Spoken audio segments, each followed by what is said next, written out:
Hope I don't screw this up. Hey, I'm Sam from New York City. I was cutting my hair at home during the pandemic. It's not easy cutting your hair. Every time you cut, it's kind of a gamble. One slip, you need a whole new haircut. During the pandemic, my friends and I started a group chat of cutting our own hair. Oh my God! Stop. I was cutting my own hair. I was in a rush. I think we're all doing all right at cutting our own hair. How did you mess it up that badly? The reason I did it is because the barber shops were all closed. And then once everything started opening up again, I thought, well, I was doing it for this long. Let me try to learn how to do it now that everything's back open. Getting your hair cut in New York City is expensive. So if I could learn how to do that, I could save a pretty penny and also be able to maintain the same haircut over and over again. The Flowbee. Count on a perfect, fast, and precise haircut every time with virtually no cleanup. That's because all the hair goes into your vacuum. There seems to be a lot of pieces here. The big end is the cutter. The small end corrects directly to the vacuum.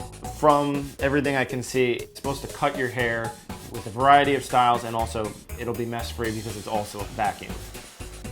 I'm a little nervous just because it is such an interesting and unique system, but I wanted to try something new, and here we go, so. All right, and we're doing it. Start at the top of the head with the longest hair first. Move the Flowbee in a bouncing up and down motion, making sure that the hair is being drawn up through the spacer, and cut until you have achieved the desired length. So this is how much hair we cut off. It is cutting hair. I can definitely tell that the front of my hair is shorter, and I do like the cut. The only way I'm really gonna be able to tell whether or not I like it is to get the approval of my boys, so. I don't think you got the whole top of your head, but the parts that you did get do look pretty even. I think it looks great. Like, it definitely cut your hair. If you maybe had a little time learning how to use it a little more, you could definitely get something solid. If I could get a little bit more practice, that would be nice. All right. It lacks a little bit of detail, maybe in the cut, but it got a lot of the hair off. I'm liking it. All right, customer number 2.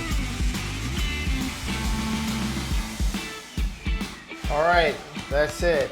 All right, Let's check it out. Take a look. I think you got shorter on the sides, right? all right, yeah, that's not bad. It was cool, it was kind of fun.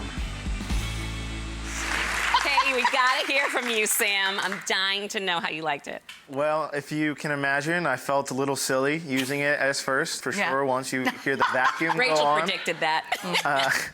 And you feel it go up. But I think it's easier to use than a razor, like less risk. But the more, I can imagine the more you use it, the more comfortable you get with it. My concern was like trying to get the back of the head. Yeah. But overall, I mean, it was a fun time. Yeah. It's a good time. Yeah, totally. And you can hang with George Clooney.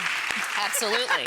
So a couple of tips on home haircuts, guys or girls, but I'll direct this towards you, Sam, is one of the biggest mistakes is using the kitchen scissors, okay? So that's the first Good thing. God. Even if you're good and you have a lot of confidence with the shears or you want to watch a video and teach yourself, that's all good. But this has a high risk, and the reason why is they're not made for hair. So there's nothing about the contour of these blades that cuts hair. You can not only damage the hair, but when you go to cut it, it will actually cut unevenly, even if you're perfect when you go into it. I liken it to a piece of silk. Right. If you took craft scissors or dull shears and you tried to cut silk, what would happen? It would all be torn and frayed. shear. This is a fiber. So for you guys dealing with split ends, or those of us who want to come out with for the guys, really tough to do. And I know we always talk about thinning shears. We see them in every home kit.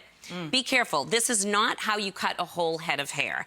You use these at the end to either trim up just the little ends and create a little featherness, or just the end of your bang area, but they're not meant to go in and cut a whole head of hair. They can make you look like a porcupine. So, Or bald. Yeah, exactly. No, they will thin you. They will make you look like you have thin hair. Exactly. So if you're going to do it, go easy. Start with a clipper that has attachments, and use the largest clipper first, the attachment, so that you don't go too short. Okay, that would be my little tip if you want to start doing home haircuts. And a good pair of scissors. He had a good time, so take it home.